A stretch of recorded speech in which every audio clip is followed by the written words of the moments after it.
Le principe de base de la greffe. Alors le principe de base de la greffe, c'est on a d'abord un porte-greffe ici.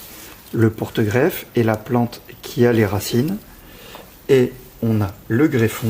Le greffon, c'est la plante qu'on va venir greffer sur le porte-greffe et qui va par la suite donner toutes ses caractéristiques à la plante que l'on veut.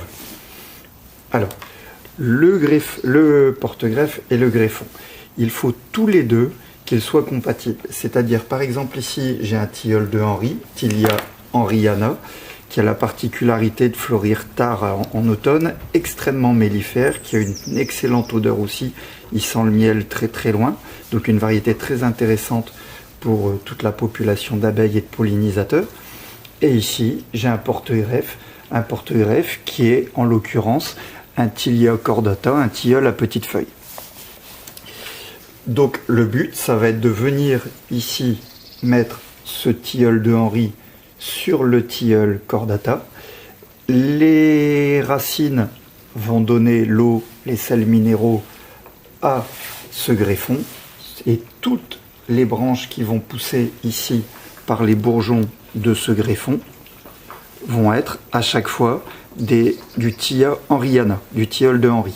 Alors que si jamais un de ces bourgeons qui sont ici ou d'autres qui sont cachés dans l'écorce mais qui sont dormants venaient à se réveiller, on aurait obligatoirement du tilleul cordata.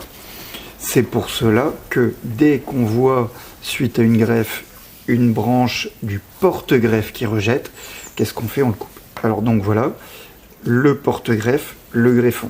Tout ce qui pousse par ici serait bleu, tout ce qui pousse serait rouge.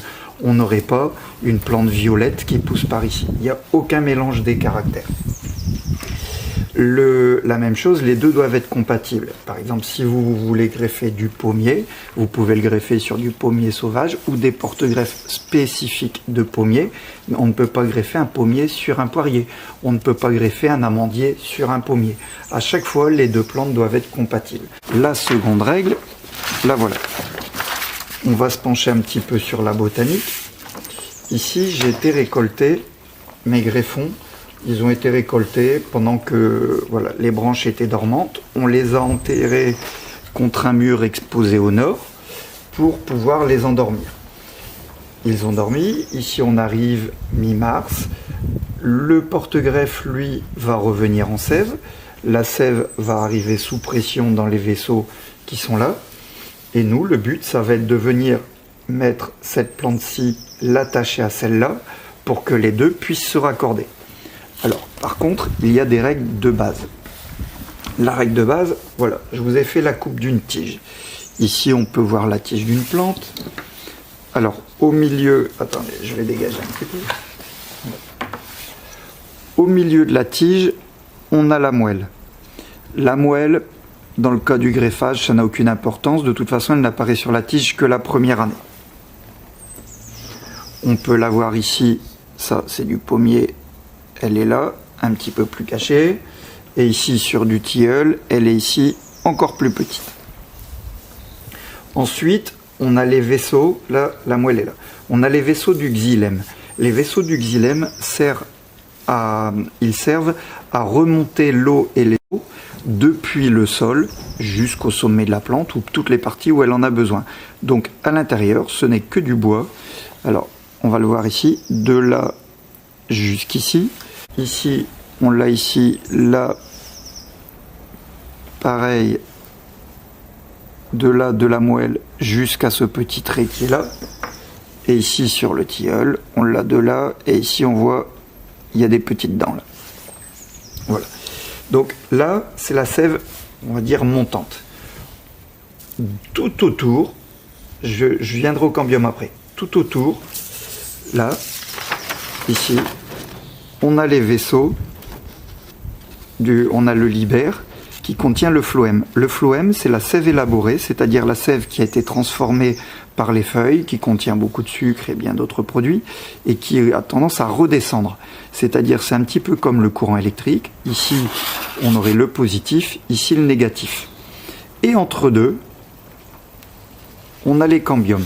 Les cambiums, ils ont leur importance, c'est la fine zone de jonction entre le xylème et le phloème.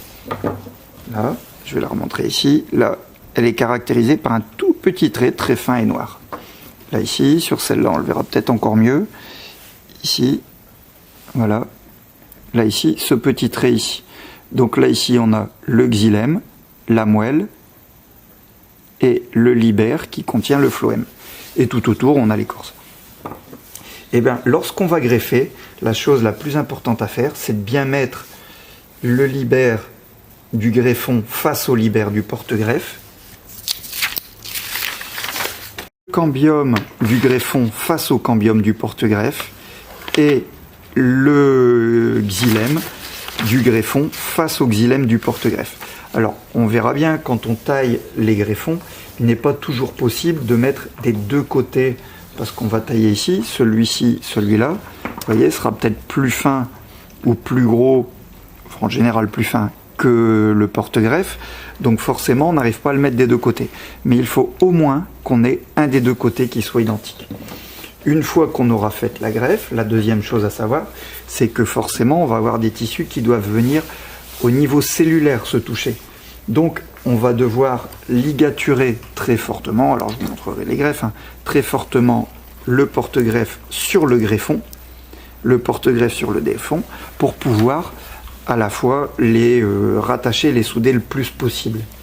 Et à la fin, quand la greffe est faite, là ici j'en ai qui chauffe, on va mettre de la cire dessus, de la cire qui va figer. Là on va faire un essai, hop, voilà, j'en ai mis sur le bout. On va mettre de la cire qui va figer, à la fois pour pouvoir fermer tous les canaux ici du xylème de sève montante au bout du greffon, mais aussi pour pouvoir enfermer toutes les plaies et éviter les contaminations et les dessèchements. On évitera un petit peu d'en mettre sur les yeux pour ne pas les engourdir et les engluer. Voilà, vous avez là le principe de la greffe. Donc je fais le résumé. On a un porte-greffe qui est compatible avec le greffon. Lui, il est en sève, alors de préférence, mais on peut faire aussi des greffes sur table en hiver, ça marchera aussi. On a le qui est dormant le plus possible, donc il a été mis contrairement exposé au nord ou en chambre froide. Et ici, on a tous les vaisseaux là du greffon qui doivent être bien en correspondance avec les vaisseaux du porte-greffe. Et à la fin, une ligature serrée, alors ici que je fais avec des élastiques, mais qui peut se faire aussi avec du chatterton, avec du cellophane, avec beaucoup d'autres choses. Le principe, c'est qu'elle soit bien serrée, qu'elle s'en aille, et on finira par du mastic à greffer. Voilà.